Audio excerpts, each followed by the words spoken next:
If you're posting every day, I'm sorry, not all your content's going to be that good. All right. It's about adding value. It's about making someone else's life better or giving somebody food for thought or some mindset shift or some little coaching tip, whatever that is. You can't deliver that stuff every single day in your content.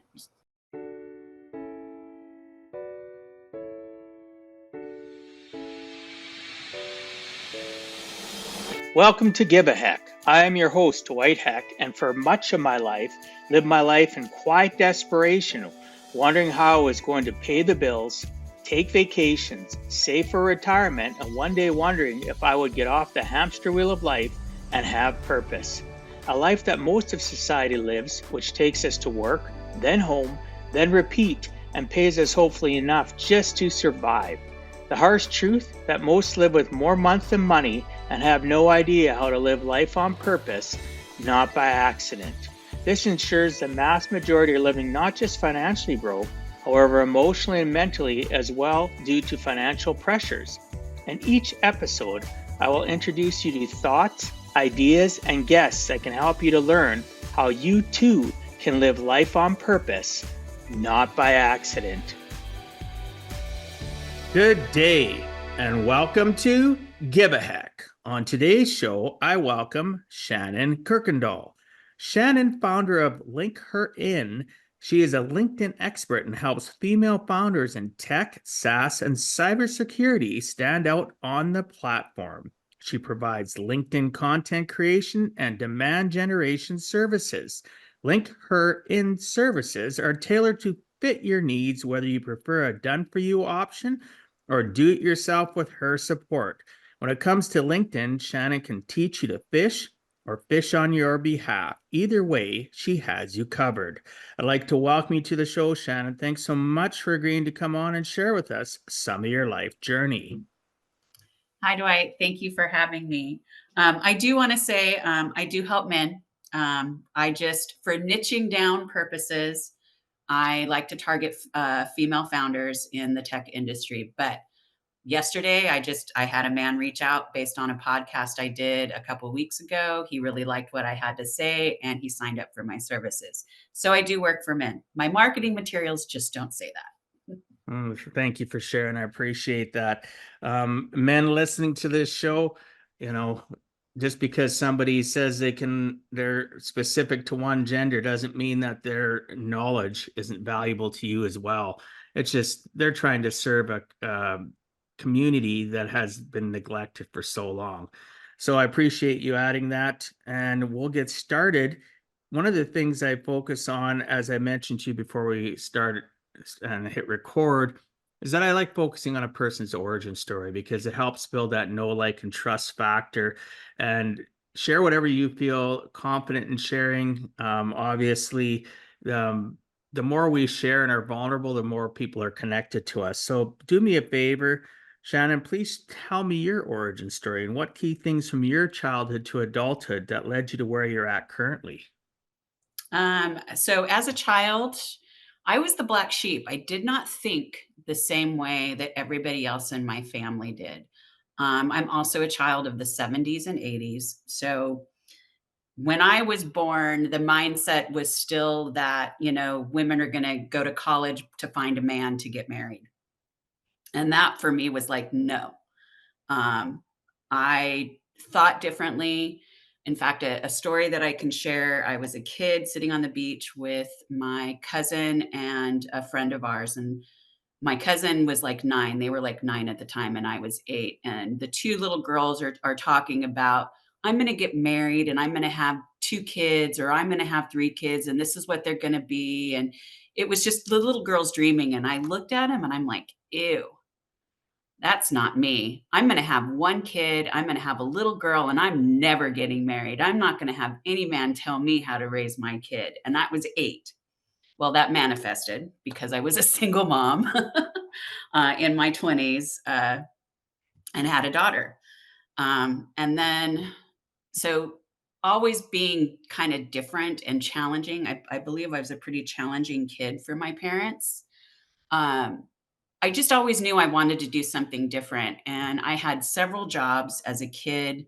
My mom had a clothing store. And so that was my first introduction to entrepreneurship. She taught me how to count change back without using a calculator, which to this day is still a very valuable skill. Um, and I loved it. She had a children's clothing store, so I'd go in and help, and I would get to help with the customers. So that was my first opportunity about learning about customer service. Um, but I'm going to fast forward to, when to 2005. And I allowed myself, I'd basically been doing job to job. I wasn't happy. I knew there was something better for me. Because I had tried little like entrepreneurial things throughout my life, like doing an MLM or network marketing, which I couldn't stand because nobody wants to go to their friends and family and say, hey, buy my stuff. Nobody was teaching marketing on how to properly market in an MLM. So I did so fast forward again. In 2005, I allowed myself to get fired from a job I had working with a sales team for a dental company that did implant software. And I was the sales assistant. So I put all the packets together. So anytime someone on the sales team got a lead, they'd send it to me. I'd put the packet together and I'd get it ready to send out. I hated the job, but I actually had my manager kind of come in and say, you need to be a little more, I don't know, grateful or have a better attitude. He said that I needed to think of the sales team as my clients. Not being an entrepreneur yet, I couldn't wrap my head around that. And I got really annoyed because I said, they're not my clients, they're my colleagues. And we went back and forth and we couldn't agree. When I started my first business, because I allowed myself to get fired from that job, but not before he got fired, um, I started looking around. I got on unemployment. Part of unemployment is you have to seek work. And a gentleman reached out to me based on my qualifications, and he wanted me to do some data entry for him. He worked for a company called Roland, and Roland is a food distributor, international food distributor. So he'd go to the restaurant, he'd send me what their order is, I'd put the order together and send it off to Roland. But it was only 15 hours a week. And it was at that time that it was like, okay, what else can I do? And I also didn't have to work at his office. I could work from home. So that's my first introduction to working from home. But it's only 15 hours, so I need to do more. And so upon further research, I found a company that worked with virtual assistants. I had no idea what a virtual assistant was. Further research, they hired me based on my experience. And after my first gig with them, they were only paying $10 an hour. But it was after that first gig that I was like, they're the middleman. They're making more money than I'm getting paid. So I know how to build a website. I know how to cut out the middleman. And so I built myself a website. It became it was called At Your Request VA, and put myself up on it. So Upwork used to be called Freelancer. And then there was another website called Guru. And so I put my information up on both those platforms. Within 24 hours, I had a gentleman reach out to me and he said, I need somebody to build my sales pages. And back in 2005, sales pages were, like long, and they repeated everything 4 to 5 times. I built those out with HTML and style sheets. But he offered me $1,000 a month and that he was going to pay me before we got started. All of this is new. Like, what? I'm getting paid before I do any work? Like my mind's just exploding. And yeah, I worked with him for 3 years. He ended up bringing me 3 other referrals over that time, all within the Brazilian Jiu-Jitsu space. The gentleman that had hired me from Guru was placed 10th in Brazilian Jiu-Jitsu at the 2004 Olympics. And so I was building out all of his BJJ stuff so that he could sell it. and he was turning all of his work into discs. Like, it was a really cool and a fun thing to do. But that started it. That was like, you are now an entrepreneur. The guy that I'd been working with for like 15 hours, he went by the wayside. He didn't like the fact that I was entrepreneurial and brought in other clients to work with. And so he left, which was fine. He wasn't paying me before I did any work, but my clients were. So, but that's how it started. I did virtual assisting from 2005 to 2015. And then in 2015, I pivoted and became a full service marketing agency. Brought in a team, had the marketing agency for 2 years, and then fell on my face. It was a big fat fail. And a lot of it had to do with hiring the wrong person to be my project manager. And then the second one, which is probably the most important, was not being able to manage the finances, robbing Peter to pay Paul. Yeah, that happens so often. Unfortunately, it doesn't even happen just in business, right? No, it happens in our Just daily lives. just in finance in general. Yeah, most people are robbing Peter to pay Paul because they don't understand the rules of the money game, and nobody educates us in that regards, right? Yeah. My listeners have heard me talk about this lots, obviously, because it is a giant weakness in our society today that, it can be fixed. It really can. It can be, but it has to start at a younger age. It's really hard to coach people that are even 25 plus in regards to understanding numbers and why robbing Peter to pay Paul and what interest rates do to you long term. Like, I have, just to throw it out there for the people listening and for yourself, I'll have clients that have, let's say, $20,000 in a savings account or an investment. They owe 20,000. The investment's getting them a few percent, like, let's say on a high side, they're getting 8-10%, and they're paying 20 to 30% on their debt. And they don't understand why they should get rid of their investment and pay that debt down. Right. So I educate them, and about 50% of the time, not even 100, not even higher than that, 50, whether or not they're going to actually listen to me, because they have that feel good of having money into an account, right? Whereas they don't have the debt side should be making them feel worse than the positive side, right? So It's a it's little bit backwards. it's a balancing act of that robbing Peter to pay Paul, that even myself, I look at stuff that I have had saved, and it was so tough during the pandemic to have to utilize that to live.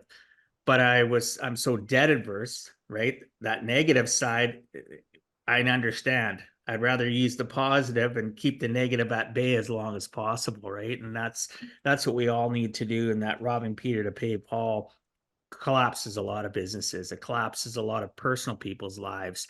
And sadly, sometimes it does both. If you have the business like you, it affected your personal life. They're both intertwined, right? Yeah. Well, and it affected my clients and the team. It was a 24 hours where she left, my project manager left without notice. And with that notice, I had to let go of my team and I had to let go of my clients because I didn't have a way to fulfill. And that was a really frustrating place to be. And it was because I didn't have enough income coming in. My job as a CEO or as the founder is to make sure that I'm bringing clients in. And so that was my job. And I was struggling to do that. That's actually how LinkedIn came about, was because I'd hired a coach going, I need clients, or I'm going to lose my business. Unfortunately, it was too little too late.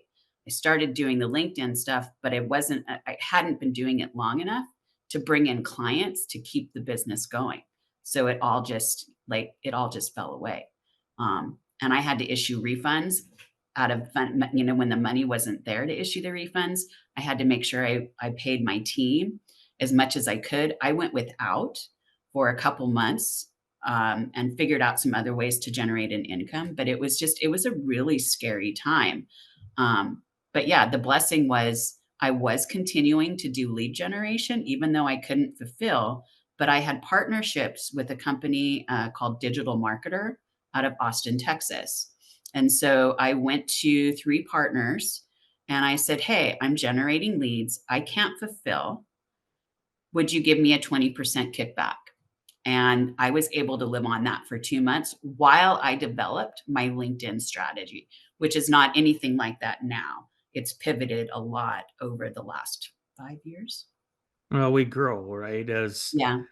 people listening or watching, being an entrepreneur is not for the faint of heart. It's not a journey that everybody should go on.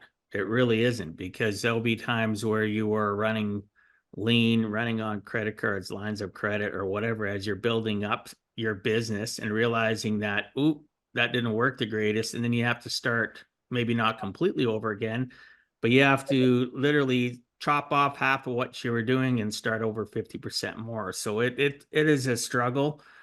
Is it rewarding? Absolutely. But Yes. it is not for the faint of heart. Not everybody should be an entrepreneur.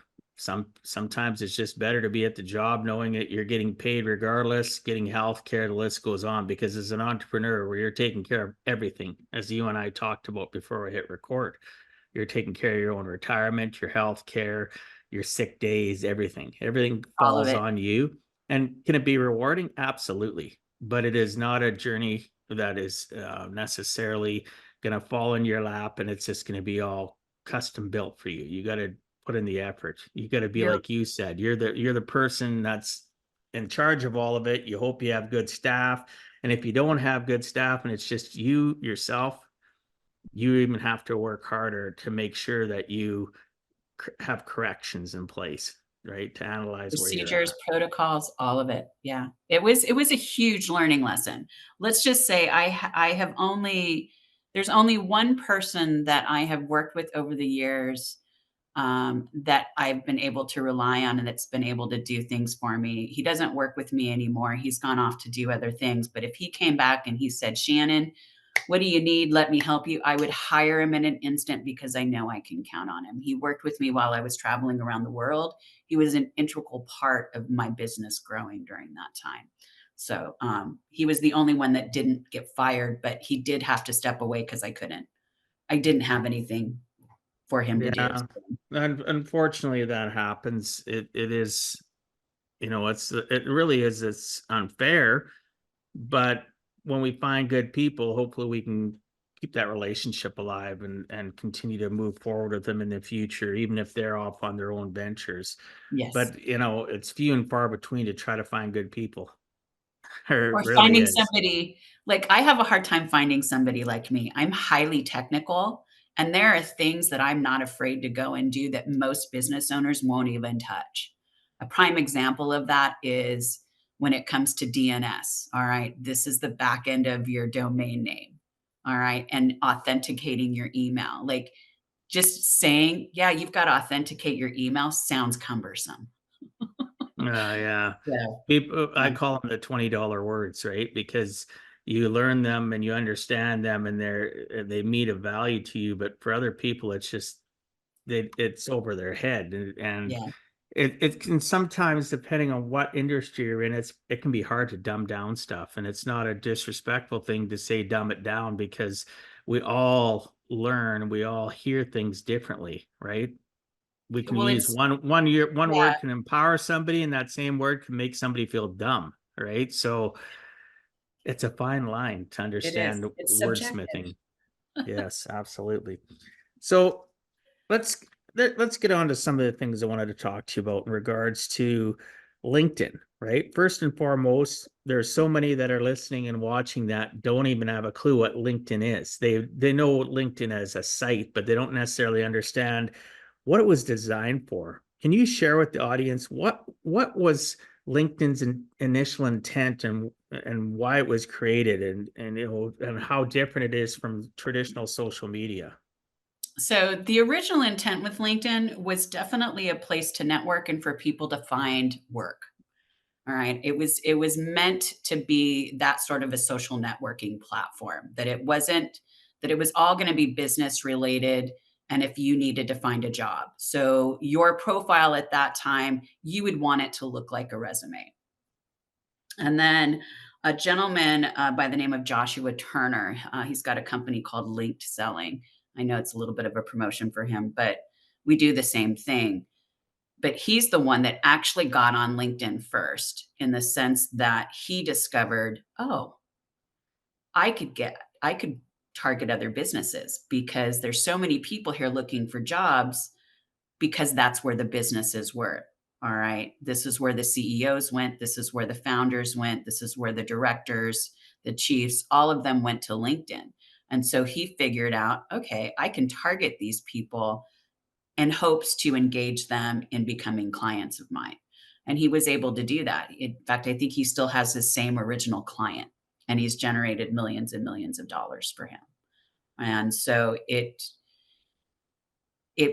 through that process and him advertising, LinkedIn became this place for businesses to go and find new clients. So now LinkedIn is not only just for the person who's looking for work, because it's still an excellent platform for that. And there's a lot of coaches on LinkedIn who want to help you find a job if that's what if that's what you're using LinkedIn for. And then there's people like me, the entrepreneur who's got a service-based business and only works with other businesses. That means they're B2B. All right. That's where your clients are. LinkedIn is still the largest network for finding new clients. They've actually reached the 1 billion stage at this point. So in 2024. So whether you're looking for a job and you want to make those kind of connections, or you're looking for new clients, LinkedIn is where it's going to be. If you are a B2C, LinkedIn is not the place for you. You will not find clients if you are a B2C. It won't work on LinkedIn. You need to be using other platforms like TikTok, Facebook, or Instagram for that. Okay, well, that makes sense. I do know some people though that it's worked out for on the B2C, but more often than not, it is business to business. I would have to concur. I know myself, I deal with business, but I deal with the client too. So I've got the B2C, I've got the B2B. So I use a mixture of everything you talked about. I use TikTok, I use Instagram, I use Facebook, right? I use Threads now. Not that that has been the greatest engagement. I think that is still in its Still infancy there? as to where, yeah, it's still there. It's growing. They see the Okay. numbers growing and people utilizing it. So they always say, like, wouldn't you wanted to be that person that was initially engaged when you didn't think Instagram would work? And where are you today? Right? Because if you're one of the infancies, I don't know how their algorithm works, because I've tried and we've tried figuring it out in groups that I belong to, and it changes like people change their underwear daily. So it's really hard. There's consistencies, but there's not. Just think about that. Even you look at people that really stuck with Twitter, which is now X, right? Yeah. And their engagements. I know people that have huge engagements and people that started 5 years later, 10 years later, that have struggled to get there, because the lower the numbers, the more the algorithm has to portray you to the world, right? They've It's got to just, push you out there. And it's that just means, it's a numbers business, right? yeah, So that's why I try to post a few times a week to Threads, right? Again, just playing you're the getting numbers game. eyes. I think the Yeah. big thing is with omni-channel, you're getting eyes on your content. Like the majority of when it comes to marketing, the majority of our marketing budget is going to go just to bring awareness. That's just like showing up in different places and having your brand out there. All right. Like brand awareness, like when you're thinking about your marketing budget, plan to spend a lot just on organic or paid outreach, because it's going to take you time. All right. Well, and when you look at the marketing of things, I know I've been working on it quite a while with a firm in the last year and a bit, and it can be hit and miss. It can be trials. You put up different types of posts, paid advertising to try to drag in traffic. You can do it even with YouTube, right? You can do it with all media platforms. And what works on one might not work on the other, because there's different flavors, different people working within TikTok or watching, versus even people on Instagram can be different, Yeah, you've got right? different audiences on each platform. Exactly. So So one thing, structure the content Like, Yeah. So sometimes the content that you think will work and they want to you put it on all things does not work, I right? It wouldn't just put the doesn't. same thing. I would make it like I would have a topic and I would create content for each platform based around that. Because simply because of how the algorithm works. The way I would post on LinkedIn is not the way I would post on Instagram. I wouldn't put a long form post into an Instagram post. Nobody's going to read it. You know, they want to look at an image or maybe a reel. Like, but I'm not on TikTok's the Instagram same and I'm way. not on TikTok's the same way Facebook though. either. TikTok's the same way. But you know what? At one point in time, here's something that people listening, watching might not realize. TikTok's been sending out messages about it. They want you to post. Everybody said, don't ever post static posts. They're reaching out to people saying, post static pictures, do carousels, right? Where you have multiple pictures, you'll get 4 times the exposure. This is right from TikTok, sending it out at least once a week in notifications. So I tried it out. Absolutely. The algorithm favors, it used to favor short videos. Now it favors longer videos, but if it's a static post, it favors it even more over video. It's unbelievable. When it started out as a video channel, So they're there, now pushing static posts, right? yep. That Where and that's right there, that's a door. For anybody that's listening, that's a door to go in and start playing around with that. If that's you're what a I've been business and doing. wanna take advantage of TikTok, TikTok's not for me, you know, like, LinkedIn is like that's just where I go. I'm not on any other social platforms. I actually Yeah, quit yeah. Facebook, about 2 years ago. And there's nothing wrong with that because you're B2B, like you were saying. So you're in your niche. You're doing what works for you. So that's fantastic. Yeah. So my next question would be about LinkedIn is you got the free account, you've got your professional, you got your sales navigator. You know, there's so much that you can engage in. Yet, and they constantly tell you if you have the paid account, you're going to get 4 times the outreach, right? Because obviously Microsoft bought it for a reason. They want to make money, right? If those don't realize Microsoft owns LinkedIn, they bought it, I don't know, 10 years ago, 15 years ago. Yeah, They they've weren't had the it for a original while. they weren't the original people that owned it and started it. They purchased it. And have they done a great job? Well, it remains to be seen. I don't really see the difference. But at the end of the day, though, your free account versus your different paid accounts. What's your thoughts about that? Should everybody automatically grab a paid account? So I know at the end of last year, the rumor was that LinkedIn was really going to push the get it, you know, sign up for an account. If so, there's free, there's premium, and then there's Sales Navigator, and then there is Recruiter. Premium will do everything that you need it to do, and it's about $70 a month. If you are going to actively be reaching out to people to find clients, pay for it. Upgrade it, get a paid subscription. I use Sales Navigator because I have about 33 different filters I can use to narrow in on who my target audience is for me or for my client. Premium only gives you, I want to say, maybe about 20. Free version gives you 17. All right. And these are filters that we can use to find our target audience. I know with Sales Navigator, I can save those searches and they will continue to grow as time goes on and as I connect with new people. With the free version, I can't do that. I do know that this month they are going to be getting rid of what's called creator mode. Creator mode was if you were posting lots of content and wanted to see the analytics of that, then you would turn creator mode on. Creator mode also let LinkedIn know, yeah, serve my content to the feed. All right, that's how the algorithm worked. They're now getting rid of creator mode and analytics will be available to everybody.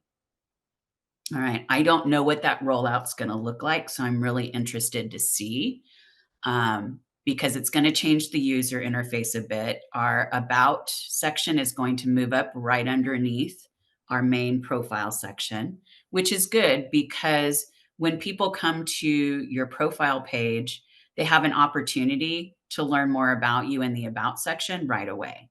So I think that's, you know, with that change, I think that'll be good. So, but as far as like me personally, LinkedIn is less likely to bite the hand that feeds it. All right. There are people who use the free account to do mass DMing. That is the fastest way to get your account shut down. Doing something like going and looking at, so for instance, I've had people go in, they look at my profile, and then they will go back as far as 5 months worth of content and react to every single one. To me, Oh, that's that fishy.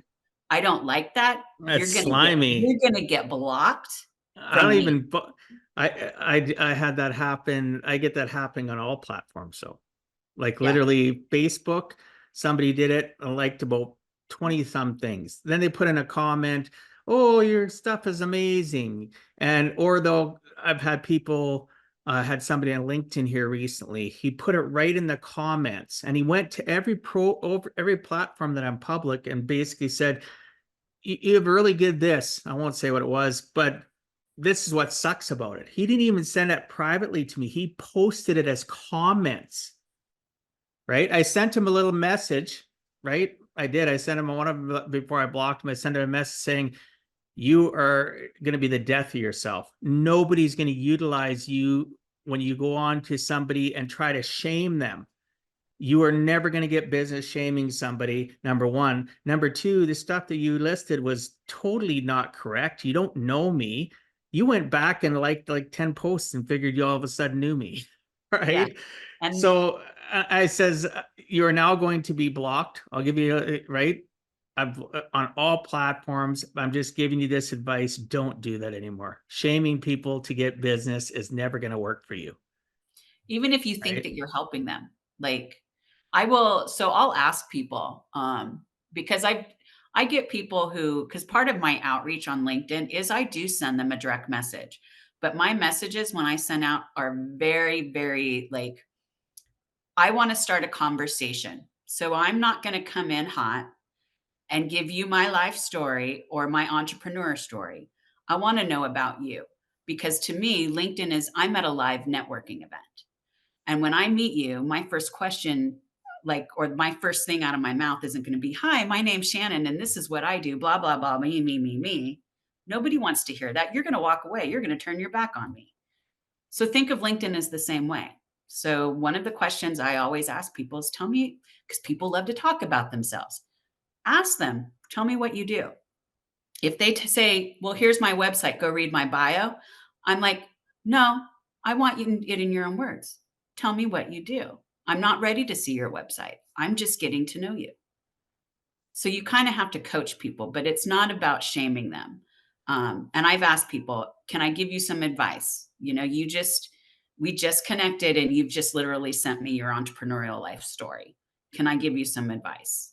Because people don't care. All right. You've got to start a conversation. It's got to be genuine. It takes a lot more time for people to decide that they want to work with you. It used to be 7 touches. It's now 28. Like we really have to be thinking about a customer journey when it comes to our outreach and bringing people on as clients. You've got to nurture, nurture, nurture. And what most people get wrong is the nurture piece. They don't nurture Nurture or build a slash relationship. relationships. It's all about relationships. I know in Yeah. my industry, people are tired of the transactional sale, and it's like that in all aspects. People want to know that you're, like, and they know, like, and trust you when you start to actually, show them how much you care, not how much you know.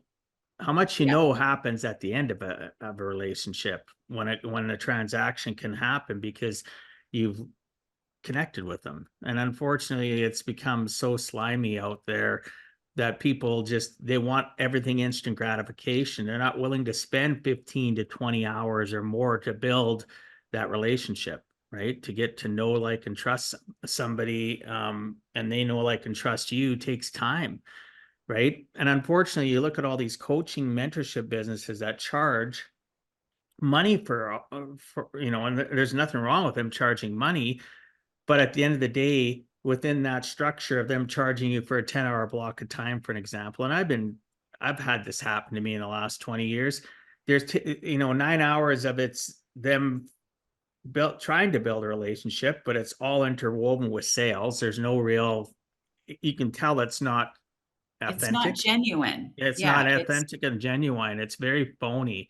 So those listening or watching, if you've had that happen, literally at the end of the day, if somebody's not giving you some time to get to know you before they charge you to help you, I'd run. Personally, run. If the first thing they'll say is, well, we can't do anything until you press hard 3 copies and give us your credit card number, they're the wrong person. They really yeah, are transactional. They're either just that way because they're all about the money, or they're starving and they're desperate because they can't pay their bills. So they need you to make sure they can make it another month. they're Right? hungry. Those Yeah. there should all you always got to put a little bit of thought process into it, and don't be afraid to challenge people. Listen, before I agree to sign anything with you or give you any money, I need to get to know you. It's your right as a client or potential client to say, I need to get to know you.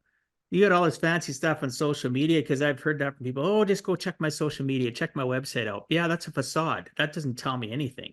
And that's a Right? lazy way. Like, Yes, it you're is. literally telling someone to go look at something else when you have them right in front of you and you have the opportunity to add value. So, something I learned a long time ago and was by a gentleman named by the name of Jeff Walker. He was actually the person who came up with the product launch full system. And Jeff Walker, I remember him saying, look, there will always be someone out there willing to pay you because they don't want to do the work themselves. But in the meantime, give value. Because here's the thing, I'm a do it yourself kind of person. And so I'm going to do research. I'm going to figure out how to do something. All right. But I also know that there are people out there, or there's certain things I don't want to do that I'm willing to pay somebody to do. It's the trying to figure, like, I'm just trying to think of the, sorry, It's okay. there, give your value, share your information. Like, I have no problem sharing my strategies. And the reason for that is because I know that there's people who are like, oh, those are great strategies. I'm going to hire her because I want her to do those for me. And they're going to, people are be like, oh, those are great strategies. I'm going to try them. Like, it doesn't matter to me. Like, the information, all the stuff that I do, it's out there, it's available. I'll give it to you. All right. The only reason people are going to hire me is because, you know what? I need this taken off my plate. I need somebody to handle this for me. And that's why they hire me. Yeah, and that's good though, right? You understand that there's going to be some wins, there's going to be some not necessarily losses, but people that are going to appreciate you, but they're just going to do it themselves. They're going to try doing it, they're going to figure it out because that's their type of personality. Maybe they Yeah. have more time on their hands, maybe they have a higher threshold for pain. All right, the list goes on. But the next thing I wanted to ask you about is, I've heard this from many, many people, that if you're not engaging on any social media, even LinkedIn, if you're not, you post something, you should wait 20 minutes, 30 minutes before you go not be engaged in case somebody does comment. So you comment right away. Otherwise, the algorithms are going to punish you. You need to go into other people's posts and do so many a day where you're commenting on their content, or the algorithm punishes you. How much truth is there to any of what I just mentioned? On LinkedIn, it's true. Don't post and ghost. That's what they refer to it as. So there's a 90-minute window after you post. You don't need to be on there for 90 minutes, but you should at least at a minimum be there for 10. All right. And the thing is what you're going to do is you're going to post, and then you're going to cruise through the feed and you're going to comment. So it's like some people are like 5 comments, 5 reactions, 5 profile views, or, turn on 5 bells. I don't do any of that. I just go through the feed. If the content is interesting, I'm going to try and add value. I'm going to leave a comment. If it's somebody that I really want to engage with, like, I'm going to be strategic about how I go and engage. Some days I can spend 10 minutes, some days I can spend 30. It just really depends. And the only time I spend time on LinkedIn are on the days that I post. And I post Monday, Wednesday, and Friday. And just recently I started posting on Saturday. It's what I call social Saturday, where I'm allowing people to promote their services or who they are in my feed. It is the one and only time I will ever allow anybody to cross promote on one of my posts. So you don't necessarily recommend people post. That's another thing. Now, at one point in time, social media, even LinkedIn, people would say that you had to post every single day. Now I'm hearing the exact opposite. You shouldn't post every single day. And this is right from uh, Instagram. Instagram posted some stuff saying, an expert, and then Instagram went and posted something about it too, that, you're not going to get any more engagement posting every day. You'll actually get less engagement. You'll get more engagement if you post 3 to 4 times a week. That's it. And I was just like, what? This is, If you're go on. posting every day, I'm sorry, not all your content's going to be that good. All right. It's about adding value. It's about making someone else's life better or giving somebody food for thought or some mindset shift or some little coaching tip, whatever that is. You can't deliver that stuff every single day in your content. All right. So why do that? Pick a schedule and stick to it. If you want to post 4 days a week, post 4 days a week, pick a schedule and stick to it and be consistent. For me, it's 3 days. And then the only reason I started adding in Saturday was because I actually saw somebody that I follow do a social Saturday. And social Saturdays are just a really great way to engage the algorithm. Um, and on social Saturdays, you know what? I don't even show up for the post, I schedule it. I might go in and check the post later in the day. So I'm not even following my own rules for social Saturday. So, but the rest of the week, Monday, Wednesday, and Friday, I'm delivering as much value as I possibly can. I'm trying to tell stories about my past, my present, my life as an entrepreneur, things that interest me or don't interest me. Those are the things that I'm posting those other 3 days. That And then makes I'm going to sense. engage in the feed. But I'm also DMing. Like I am sending out strategically, I am sending people messages within the DM, but only the people that I have targeted. That's And good. targeted sounds so like I've targeted you. Um, Well, that's target life audience. though. Yeah. All right. We're all targeted every time we hear a commercial. Come on, whether it's radio, on a podcast, on television, beginning of a movie, it doesn't matter. It's all targeting. You walk through a grocery store, the food's at a specific height, and the stuff that's on the top versus the bottom, the stuff that's eye level is getting more traction, right? It's all targeting. It is all What is targeted. marketing? We're all being sold to. And those of you that are offended by that comment, you're selling yourself right now when you go to a job. You're saying, I'll come work for you. Here's an hour of my time. This is what I expect. Businesses, you're selling yourself obviously all the time. So we're all in sales mode, whether or not you want to admit it or not. You're selling yourself right till the day you decide you're not going to. You're selling yourself to your partner if you have a significant other. Everything is about sales. It's just that people tend to shy away from that term, but it is. We're selling ourselves, and it's not a negative. It's a It's reality. part of, yeah, it's just part of life. We want to show So up our best. so some of the things that we've been talking about, is this part of your LinkedIn Magic? Or Yes. is that a program that you actually have that's called LinkedIn Magic? No, it's my LinkedIn magic. I'm the one that's magic. Sweet. I appreciate you. Well, there's nothing wrong with that. It's okay for us to be, people say, they'll ask me something and I'll say blah, blah, blah. And then one person might not say it out loud, but they're thinking, oh, he's bragging or she's bragging. No, we're confident. There's a difference between confidence and how you present it too. So if you present it the wrong way with tonality, body language and stuff, yes, you're going to come across cocky and bragging or whatever the case may be. But sometimes when I've been challenged, I'll have people say, oh, I watched your video, or I watched this, or I read your post and this is how it came across. Well, that's nice. Like, that's great that it come across that way. Guess what? Did you know that every text you read, every email that you read, every conversation you have on the phone is interpreted by what's going on between your 6 inches between your brain? Are you in a bad mood? Are you in a really good mood? Are you a combination of the both? Did you have some tragedy? So you also have to, when you're communicating with others and you're networking, no matter what it is, whether it's, in my opinion, whether it's print, whether or not it's face to face on a video through social, you need to understand and check yourself out if you're not in the right frame of mind, because it does come across, right? And then on And it top of affects it, everything. pardon?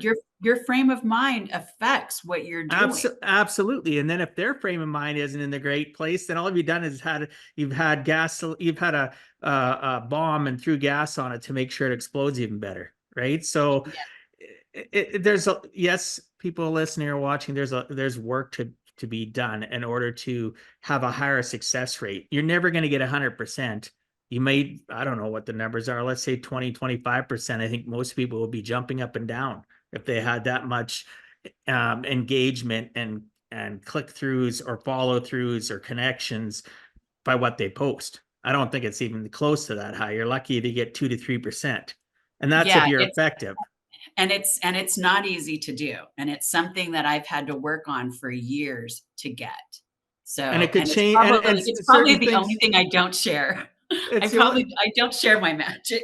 I give it to my I clients, but I don't share my magic secrets. I don't blame you, because at the end of the day, I've seen social media change so much since the introduction of Facebook and Oh everything God, else that's yeah. come around about since, and it literally could change tomorrow.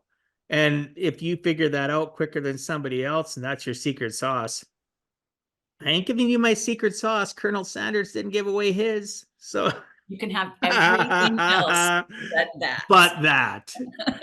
I agree 100%. Right? Like people I share things with, and they'll say, well, you know what, even if I do share it all with you, majority of you aren't going to do it anyway. Right? You need somebody to help you. If I'm not your person, we don't connect, we don't vibe, we don't know, like, and trust, find somebody else. Hopefully I've intrigued you enough to go out and look for somebody, right? Yeah, I'm because there are confident enough they won't, but because it's just the numbers, right? I see it too often. People. there has to be the need, and that's the one thing that you can't like do is you can't really like when the CEO of whatever business decides, oh, we need this. It's a thought in his mind. We're never ever going to know when he's ready, but he's going to start making the rounds. He's going to start looking at YouTube. He's going to start looking at reviews. He's going to start doing research. It's part of the 28 steps or touches that I was talking about. From the moment that he realizes he has a problem to the point where he hears about me and then he hires me. Yeah, It's a journey, but it takes a while. we're never ever going to know the moment he's ready. We're only going to know when he starts to do research. Exactly. And I look at it even with clients, you also have to know when to ask for the sale too. You have to know when to say, you know what, Shannon, we've spent all this time getting to know one another. I found this out about you. I found out your needs. We've discussed some of the strategies and options you have. If is there, if we continue to proceed forward, is there any reason why you would choose not to work with me, to actually do business with me? I'd rather know than to waste 5, 10 more hours with them and then go run and take my info and go somewhere else. Cause I've had that happen in my going on to 22 years. So I literally I'll ask them, and I don't wait till it's been 10, 15 hours. I'm asking them after maybe the second appointment at the end of it. I'll just say, you know what, I need to ask you this. We've gone through all this stuff. You seem really engaged. I feel you're engaged. Moving forward, is there any reason why you wouldn't do business with me if I can offer you the best solutions and strategies to help you move your life forward? And I shut up and wait for them to answer, because the first person that answers in sales loses, and people don't like that, but it's the truth, But right? but I think people they get scared. Oh my God, I have to ask for it. Well, yeah, it doesn't happen any other way. Like the gentleman I brought on yesterday, he didn't even ask me about pricing. And he was like, yeah, he's all send me your outline. And I said, well, do you want to know about pricing? I said, I've got several packages. And I said, it's all based on the number of pieces of content I post a month. And he's all, nope, just send it over. And he sent me an email back. I signed up for the first one. Let's get started. And I'm like, okay, and that is also So the you're implementation of a frictionless sales process. That's awesome. So you're doing the content creation for them as well as posting it. So that in itself, if you're somebody that's not into so how do you utilize it though if you're posting for them with engagement with the post? Do you do that as well? Or are you part of their profile so that you can I'm actually So LinkedIn doesn't like it when you give other people access to your account, but people do it all the time because people have VAs. So I have like one client, we use the Google Authenticator that she sent me her Google Authenticator code so that if the window blocks me, I can use the authenticator code to get in. So there's ways to protect it. And I'm big on cybersecurity. So I have everything that I need in place to make sure that my client's information is protected. But really, the only thing that I have access to for them on their behalf is their LinkedIn account. yeah, All the other that's tools I use I'm the one that's paying for them. So it's not out of their pocket for that. okay, makes sense. But you brought up a good point, cybersecurity. Um, there's some other things I want to go through. We're probably not going to get it too heavy into this, but those listening or watching, two-factor authentication or using an authenticator program like Microsoft has one, Google has one, start using them. The amount of people that Yes. get hacked every single day, and yes, you can choose the randomizers for doing passwords, which all it does is slow them down.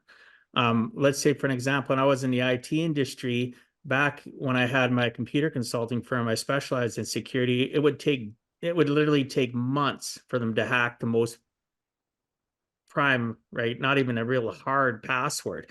Nowadays, they can do it within minutes, depending Minutes. on how many characters, hours, if it's a little bit more complicated, but there's no password they can't figure out. But at the end of the day, I'm not trying to scare you because unless you're a big fish in the sea, they aren't coming after you. They aren't wasting their computing power coming after you. But if you're somebody that's listening to this and you are somebody that has sensitive information, make sure you're turning it on. Not all sites offer it, which is kind of sad that in today's day and age, but make sure you have on a minimum two-factor authentication where they text you or they email you or they phone you. The authenticator programs are great, like Shannon's talking about, but it's just something that you really need to take serious in today's day and age with technology, and now especially with AI exploding. They'll literally just type in your name or an email and the AI will scour the internet to find anything about you and start breaking down your passwords. And before you even hit lunchtime to make yourself a sandwich, they've already stolen your identity, destroyed your life. And it literally may sound scary, but it's happening every single day. Yeah. And even if you're not necessarily a big fish, I have talked to people who have had their information stolen. I use a tool called LastPass. I've been using LastPass for probably 8 years now. What I like about it is not one of my passwords is the same.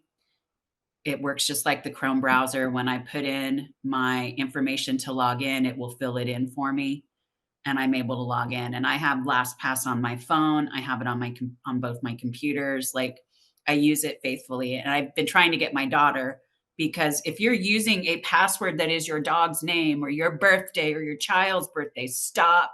I implore you because this is how your stuff is going to get taken. Well, yeah, they scour and they find out, oh, here's it. Oh, they have a dog. They posted about it with their name. Oh, they posted their daughter's birthday. You know what I mean? Like people that are listening.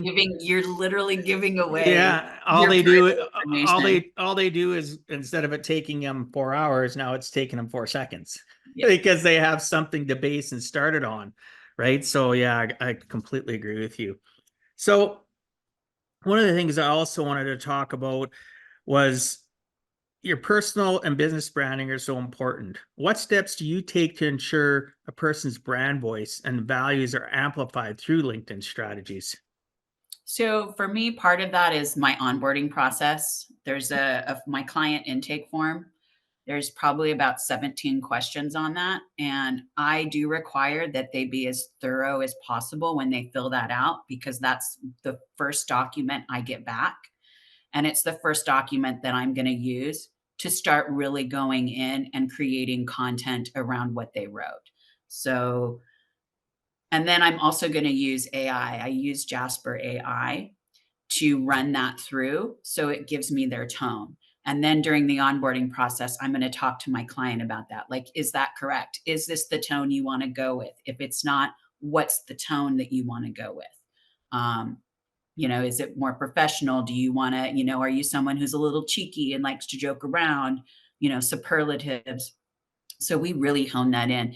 And your brand voice and as well as your personal voice are both very, very important. Like, if you're going on and you're posting, not all your posts have to be promotional. Tell a story about your entrepreneurial journey, like, or talk about different things that have happened in your life that have helped improve your mindset as an entrepreneur. Those are the things that you want to be thinking about, childhood stories, entrepreneurial stories, stories, of like maybe at a different job that you had. Talk about your experiences and throw in some promotional as well. Another cool thing that LinkedIn offers is a newsletter. And the cool thing about a newsletter is it's one of the fastest ways to grow a subscriber list. Granted, the list is still inside LinkedIn, but every newsletter that gets sent out is going to land in their inbox. I started a newsletter last year. It's called In the Feed. At the first day of launch, I had 600 subscribers. I probably sent that newsletter out maybe 4 times last year and then put it on hold, and then really got into writing content and beefing up my profile. And so I reignited my newsletter, and I'm now over 1,900 subscribers. Like, That's it awesome. grows so fast. Every time you send a newsletter out, you get new subscribers. I have it on my website so people can hit the subscribe button. They get taken to LinkedIn and they subscribe. I'm not asking for a name or email. I will at another point when I've built up my subscriber list and I know that people will actually opt in to something I'm offering via email marketing. I'm playing a long game. Well, that's good. What about you talked about posting different things about your life and that. Should a person post things about, how on traditional social media, and when I'm talking about traditional is Facebook, Instagram, should a person literally on TikTok or whatever, should you post things about your personal, like you went away for a holiday and you post one picture of your family and you talk and interweave that into the fact of your business that you're able to do this sort of thing? Should there be anything personal, or should it just be more professional, maybe highlighting, like you said, some of your childhood experiences and how it got you where you're at? It needs to be a healthy mix of personal and business. Find a way to tie your personal experiences into, writing content about your business or whatever it is that you're trying to do. Storytelling is huge. Was it Donald Miller, I think his name. The book is called A Story Brand. Yeah, it's a good book. And it's a great book if you're just getting into the storytelling piece. So I highly recommend that. That's been helpful. But yeah, don't make I think the big thing is just don't make all your posts promotional, because what you're doing is you're turning off your audience and they're going to basically ignore you and anything you post. But if you're coming in and you're telling a story like, this is how I started my entrepreneurial journey, that story can lead into, at the ending, a call to action that says, hey, this is who I am and this is what I do. I see a lot of posts on LinkedIn that the last paragraph is, hi, this is who I am and this is who I help. If you want some help with that too, send me a DM. All right. That's actually a great way. That's a great post, because you've told a story and then you did a little promotion at the bottom. People like those, and Okay. people do engage with them. So you said reach out to somebody in their DM. I know that a lot of the social media platforms penalize people for putting in literally a URL to a website or to articles or whatever, because it takes them out of that platform. Yet I've been told that LinkedIn doesn't do that yet. You can still put the URL in within your post breakdown or whatever your talking about, your video that you posted or a picture. What has your experience been with the URL being put within the site? So LinkedIn doesn't want people to leave the platform. All right. So don't put the link in the post itself. So at the bottom of your post, say uh, the link is in the comments below. LinkedIn's totally fine if you put the link in the comments below. It's kind of a weird thing, but they don't have a problem with that because here's the thing: when you do your post before you've got any comment, there are actual human eyes on that post. Somebody's looking at it saying, okay, that's good. Let's move it on to the next section for the algorithm. The very first piece, like as soon as you post, there are human eyes on it. All right. If you've got a link in there and it takes them out of LinkedIn, they're gonna like, yeah, we're gonna move it along, but we're not gonna let it have that many impressions. We're not gonna serve it to the feed because if somebody else next to them posts something that doesn't have a link, it's gonna get far more impressions. All right. That So makes the sense. recommendation is typically people will say, wait until you've got a couple comments and then post the link. If you're not getting an engagement, you can't wait for the couple comments. Just put the link in there. Write Yeah, that it, makes maybe sense. ask a question or something in the comment, and then put the link in. But um, LinkedIn will pull in the metadata as well, so that a nice, whatever image is attached to that link will come up and whatever words that you have. So, but yeah, they don't want you to leave LinkedIn. Now in the DM section, that's not an issue. I actually, within sending a direct message, my very first message is like, "Thanks for connecting," and I have a signature that includes my domain name. And so right up underneath it, you see a picture of me, you see the first part of my website, and it just says, "Your voice needs to be heard on LinkedIn," or something like that. And that is like, I refer to that as a soft sell because nothing in my message says, "You need to work with me, hire me," or anything like that. Oh, that's great. Great information. Um, the last thing I'm going to ask you though is and this is for the listeners and people viewing to understand. You talked a little bit about it, that you have this complete service, but explain more in detail what's your done for you LinkedIn services right from start to finish. So, my done for you, when you decide to retain my services, one of the first things that I do once I get your onboarding information back is we're going to optimize your personal profile as well as your company page, and we're going to make sure that they're both connected properly on your personal profile. And what optimization means, we create a background header. There's an area that's real estate, that's great opportunity to have your tagline, your logo, a little bit about what you do, maybe your email, your website, whatever that is. Because my goal is that your profile and your business page need to be a reflection of your website. So it's an extension of it, like a sales page. So we're going to and then we'll also redo the about section. All right. Because again, it is an extension of the website, not a resume. So that's the first thing. Then the next thing that I'm going to do is I'm going to create a campaign and an outreach campaign, which is what we do in the direct messages. And the outreach campaign is a mixture of viewing profiles, which if you're on a paid LinkedIn account, you get notified of who views your profiles. I'm also going to react and engage with any posts that they've made recently. It doesn't go back in history. It just goes to the most recent if they have one. And then I'm going to create those 5 messages. And the 5 messages that go out are staggered. All right. The cadence is we want 2 weeks between each message. This is organic outreach, it's not paid. With organic outreach, you do not want to send messages on top of each other. You're going to turn people away. Again, this is about nurturing. So the messages that I create are structured to engage in conversation.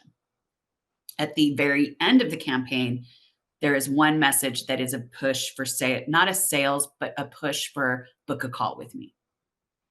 All right. The other thing when you have a paid subscription to LinkedIn is you have the ability, if you've gone on LinkedIn recently and you see within the feed of someone, they'll say, visit my website or schedule an appointment or request a project or request services.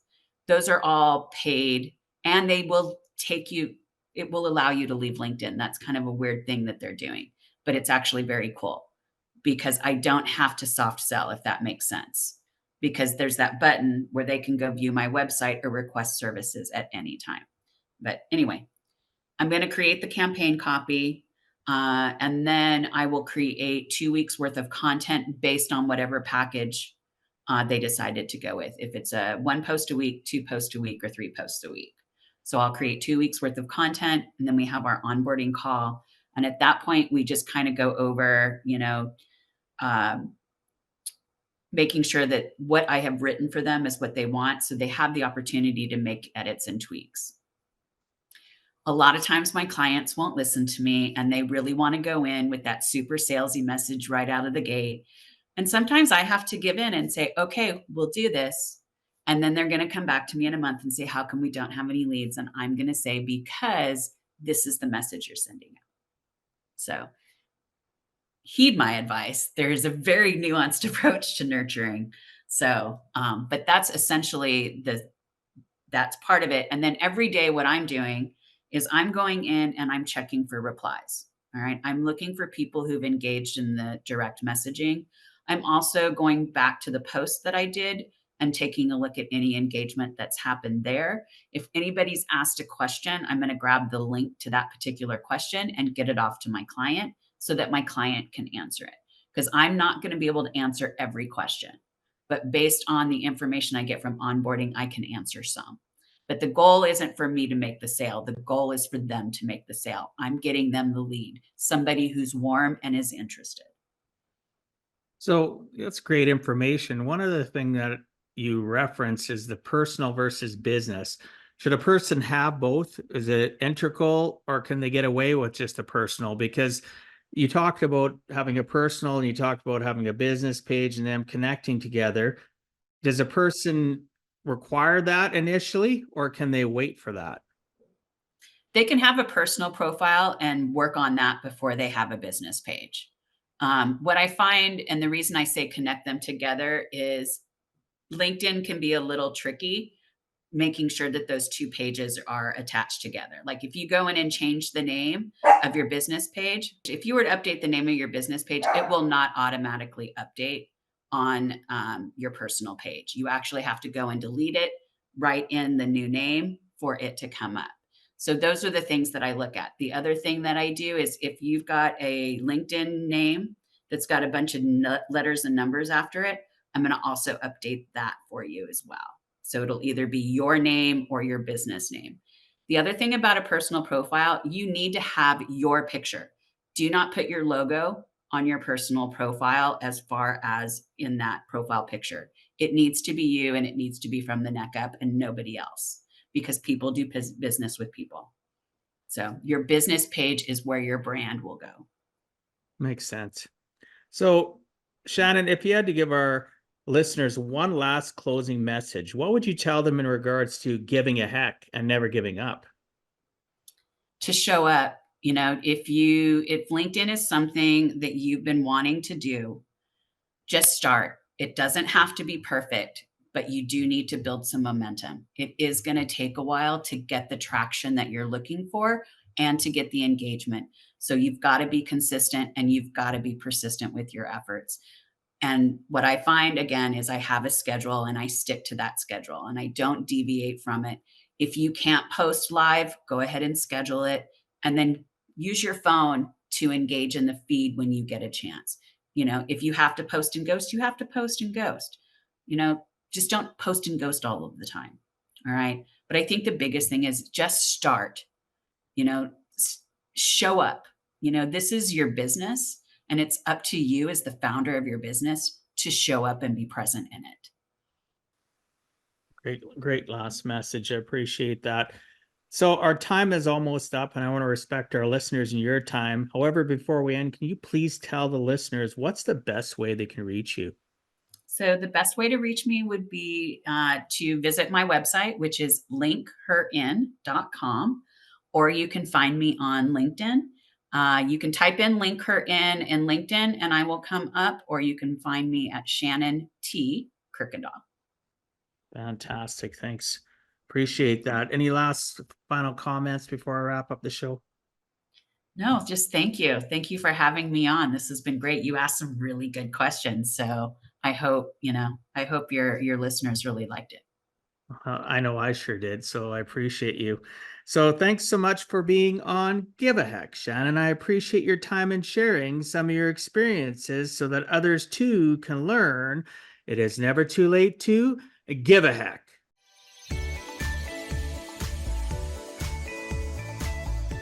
Thank you for taking time out of your day and listening to Give a Heck. If you find value, I'd appreciate you sharing with your friends and family so they too can learn how to live life on purpose, not by accident.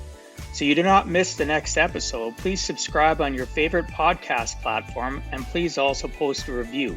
I look forward to reading your comments. This has been Dwight Heck. If you want to check out other podcast episodes or today's show notes, please check out my website, giveaheck.com. And until next time, together let us all strive to give a heck.